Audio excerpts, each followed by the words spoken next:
So, Are you working with soft aluminum on this car? yeah, yeah, just about all the aluminum is soft. It needs to be shaped, so it's got to be the alloy you can shape. Some of the stuff is a little bit harder, but it's not shaped on a hammer or a wheel. It's done. Some of the panels are done on a press brake, so they're straight. That's 5052, H32, and that's quite a bit stouter than 3003, which is what I use on the nose and the tail, where there's compound shape and it has to be formed. So. Are there different thicknesses to the skin of this? No, it's all 80 thousandths. I remember when the chassis was sitting there and you told me it was all welded up, and I said, man, that's really something. We're getting close to being there. And you told me, well, the body's probably going to take 5 times as long. Do you think you exaggerated? No. No. There's a lot of work in something if you want to get it just right. And wait a minute. What is just right? To where you can look down the side of the car and the highlights don't reveal any waver. Okay. Because the air likes that too when the car's going through it. So we figure the smoother it is, and it's not going to get painted. So the metal's got to be finished just like if it was going to be rubbed out lacquer. You think that's made the course a little tougher? Of course. Why not? If you're going to do something, do it. If you're not, go sit in the bar and enjoy the time with your friends and have a beer or two. Okay. What kind of constraints do you have on this project? None that I know of, except the design constraints. Marlo gave me a chicken scratching, and it showed where the motors were and all the hard parts in the wheel and tires and all that, and then it was my job to wrap it up and make it go through the air smooth. Who gave you the blueprint? I did after I drew it. So you didn't get a blueprint? No. Did you? I worked a little bit with a professor.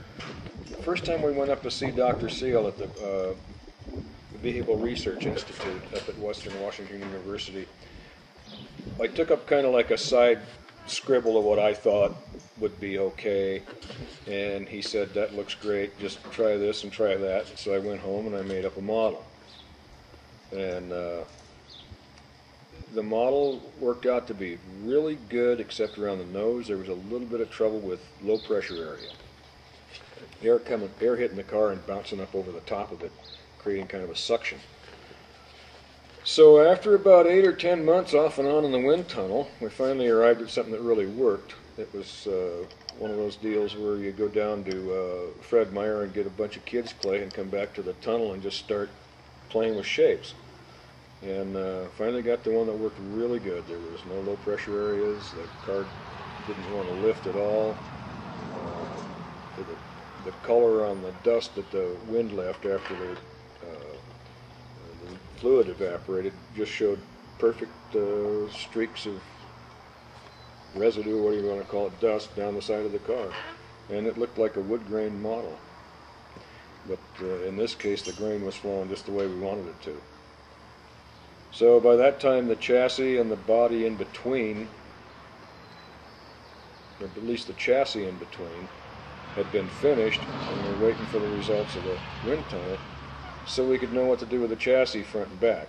So once we got that information, then that started happening. So the kind of plans were drawn sort of before and kind of during the car. So the plans will be as built, not way beforehand. I've walked around here a few times and I don't see any Zeus fasteners to hold a body on. No, that's what's taken the extra 7 or 8 years. The body. We didn't want any external Zeus buttons. We want to make the body as smooth as we can. All the rivets are countersunk rivets and filed flush with the body. The seams, we try to keep about 50 thousandths between the seams of the panels where they come together. And then holding them on the car, the whole inside of the panels is filled with a framework that supports latches and positioners that hold the panel on the car, and that's taken off just by one handle.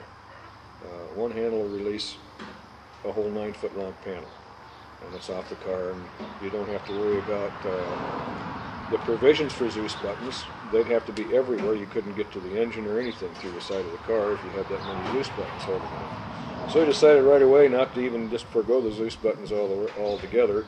The nose is one massive piece, and it rolls forward and is locked internally by a latch. The tail's going to be the same way. It's going to roll back as one huge unit, just enough to get to the fire bottles and so forth in between there. And the rest of it is just ribs, longerons, and thousands of rivets, nut plates. It's basic like an airplane, only one that you could take the fuselage off in pieces. In order to bear this car, to service it on the turnaround on a record run, about how long to take the panels off? Well, less than a minute if everybody jumped in and took them off. The car would be stripped. And you can put it back together in 5 minutes? Yeah, you'd have to do a little aligning when you put the panels back on, but not that much. It wouldn't be that hard. As long as there's several panels on the car. The two main top ones just fold up and out of the way, and they're like sunshades when you're under them. The nose rolls forward, so you don't have to take that off. And if there's no massive troubles anywhere, the only other panels that come off are the motor panels. And there's 4 of those, 2 on each side, and they come off with one handle. A couple of them, they have another little handle that keeps them on also. But then they go right into the racks on the trailer, off the car, into the trailer on racks, and the car's cleared to everybody to work on. How do you check the tires? The panels that come off at the tire area, they let's see. Got to remember how to do. I've worked on this car for 10 years. Lots of parts I forgot already. The front, like if you take the front wheel panel off and roll the nose forward, the wheel is exposed, but it's got a cover over it, like a big, huge saucepan. And it's a big stainless steel spun cover that snaps off, and you can get right in at the tires, and it'll come.